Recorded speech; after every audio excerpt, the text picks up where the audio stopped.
Yana nga do kuma la an bɛ hakɛto ɲini kɛ jama fɛ a ɲini bɛɛ lajɛlen fɛ aw ka ŋaniya kɛ a fɔra nka an bɛ segin a kan bonyamasegin kɛ le chèque l'éclairé le sage l'imam Mahamadou Dicko.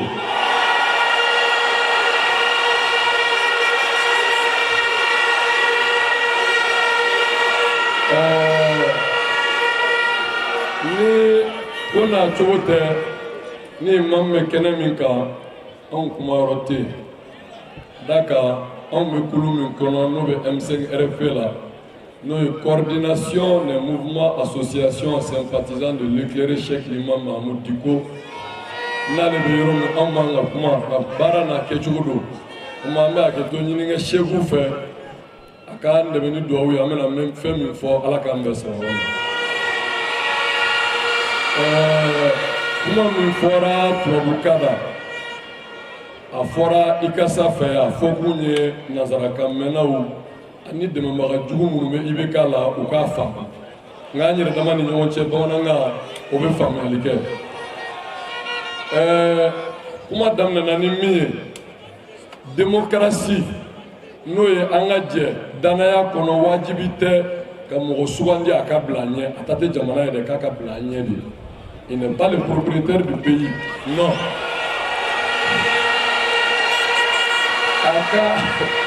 Aka Blagné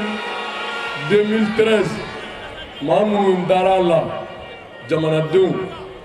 Keme Sarala Biolo Laniko, Oulu et Dalaya Daka, Kwaka Mali de Koumabo, le Mali d'abord. Ayo Yelema, Koke ma famille d'abord.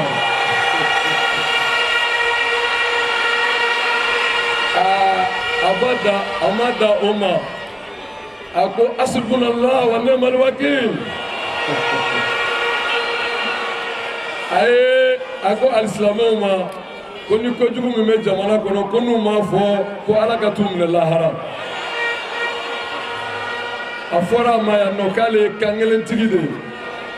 aka yere mugota da don tugu o nga mi yere jugara be yana nga do kuma kono oye jamana kalfara ma ka kana ni lakana ye a sɔrɔ problème bɛ Kidal sisan problème tari yɛrɛ sɔrɔ fo Kayi o kɔrɔ k'a dɛsɛra jamana lakana kɔrɔ kelen jamana a ko hali n'a sɔrɔ ko gɛlɛya bɛ jamana kɔnɔ o ye tiɲɛ ko guerre bɛ jamana kɔnɔ o ye tiɲɛ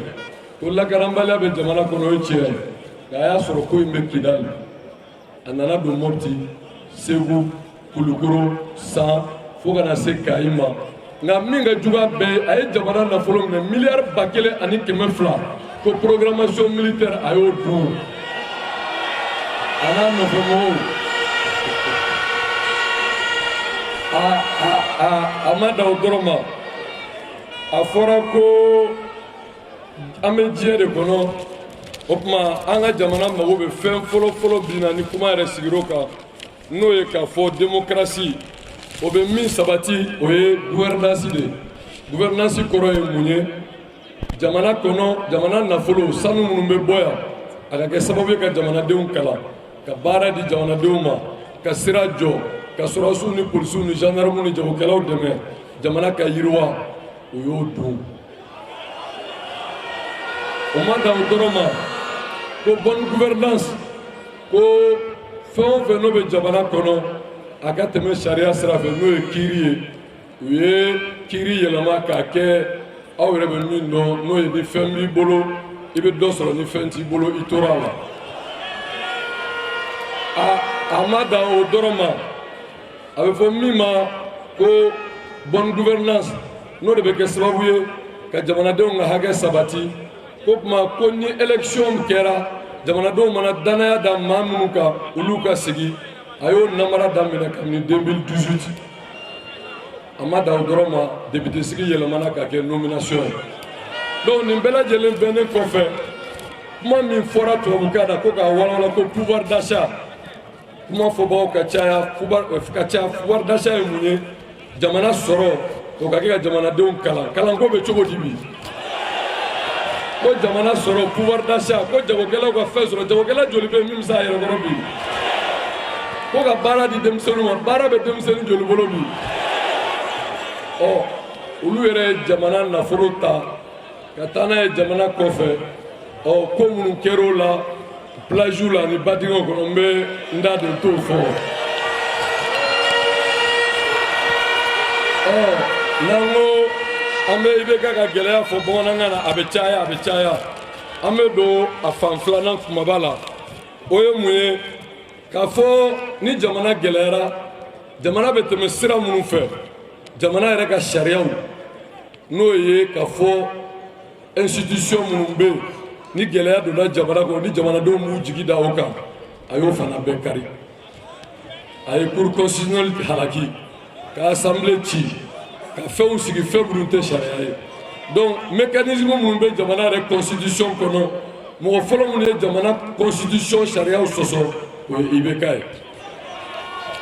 nka nin bɛɛ la a fɔra ko kɛlɛ tɛ kɛlɛko tɛ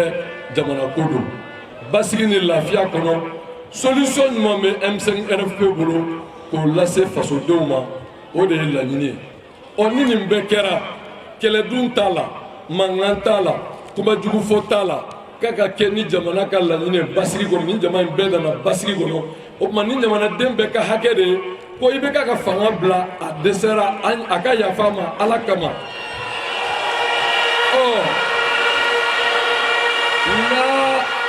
n'a ma sɔn Ala kama ma komi a yɛrɛ ko Mali b'a dusu de la ale de y'a fɔ nin tɛ cɛkɔrɔba don an ka jamanatigi kɔrɔ don a ko Maliko fa de b'a la m'a nɛni dɛ ale de y'a fɔ ni Maliko fa b'a la an b'a ɲini a fɛ o Maliko fa min b'a la a ka Mali di maliyɛnw ma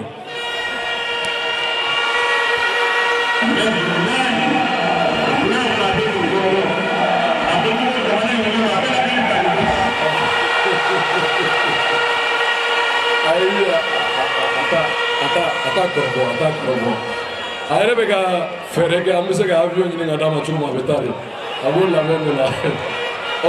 an bɛna kuma se yɔrɔ min ma ni jamanaden bɛɛ mago b'o la o ye nin bɛɛ mɛnlen kɔfɛ maliyɛn minnu bɛ Mali kɔnɔ ani Mali kɔ kan n'o ye diaspora ye ani minnu bɔra k'a daminɛ Kidali fo Kayi région bɛɛ n'u ye wuli ka jɔ kɛ o bɛɛ ka hakilila bɛɛ o bɛɛ ka laɲini bɛɛ o tuma M5 RFP bɛnna min kan k'a fɔ sariya ye min daga an ye n'an bɛ baara k'o kɔnɔ pacifiquement fo IBK ka taa fanga bila gabakurufili t'a la kumajugu fɔ t'a la nɛni t'a la o de ye conformément à la démocratie et aux institutions et à la république constitution bɛ min d'an ma an banna IBK ka fanga la an t'a ka fanga la an bɛ désobéissance civile boloda sariya hukumu kɔnɔ fo fanga ka bin ka sɔrɔ mankan t'a la o ye M5 ka laɲini dɔ ye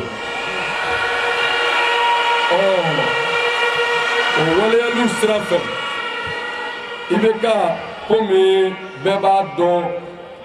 n y'o fɔ n bɛ segin o kan il ne connaît que le rapport de force mais le peuple est déterminé pacifiquement pour que nin ko in ka to jamanadenw sago la o la dalu minnu jɔra a kan ni sariya baaraw ni maître Bacilu ni maître Muntaka Tall ani avocat camanw ni maître Dembaw ye ani maa wɛrɛw Ala k'u sara hɛrɛ la u ye jamanaden minnu faga à main nue ka t'u sɔrɔ du kɔnɔnaw la misiridaw la k'u faga u m'a min u m'a bɔn fo faso ko Ala ka hinɛ Ala ka yafa u ma o tuma IBK n'a ka fanga jugu a n'a ka premier ministre ani maa o maa y'a dɛmɛ olu bɛɛ bɛ na poursuivi fo ka taa kiiri ka sabati u kan ni Ala sɔnna.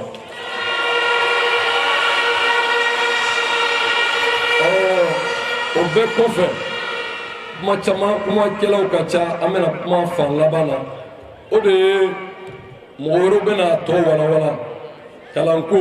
an y'o fɔ lakana tɛ yen kalan tɛ yen baara tɛ yen foyi foyi tɛ yen a bɛɛ IBK a n'a ka mɔgɔ wɛrɛ in bɛɛ dun nka fura min b'an bolo fura min don fana fura ɲɔgɔn don o ye k'a fɔ an ka to sariya kɔ an ka to jamana kɔ an ka to démocratie kɔ an k'a yira diɲɛ na on est un peuple debout un peuple souverain mais un peuple digne aw ye denmisɛnnin minnu ye aw bɛ faso de jɔ o tuma a ka kɛ faso jɔla ye o tuma ka wajibiya sariya ka sabati ka wajibiya lakana ka sabati ka wajibiya kalan ka sabati ka wajibiya bonne gouvernance ka sabati ka wajibiya jamana election ka kɛ tiɲɛ kan ka wajibiya jamanadenw ka hakɛ ka d'u ma ni jamana ka kunkɔrɔta ye o baara hukumu kɔnɔna la o kuma M5RP y'a ɲini k'a fɔ jamanaden bɛɛ ka fara ɲɔgɔn kan k'o baara in waleya an ka to sariya kɔ an ka to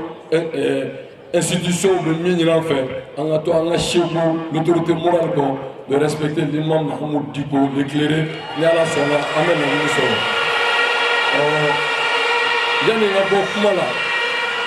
yanni n ka bɔ kuma la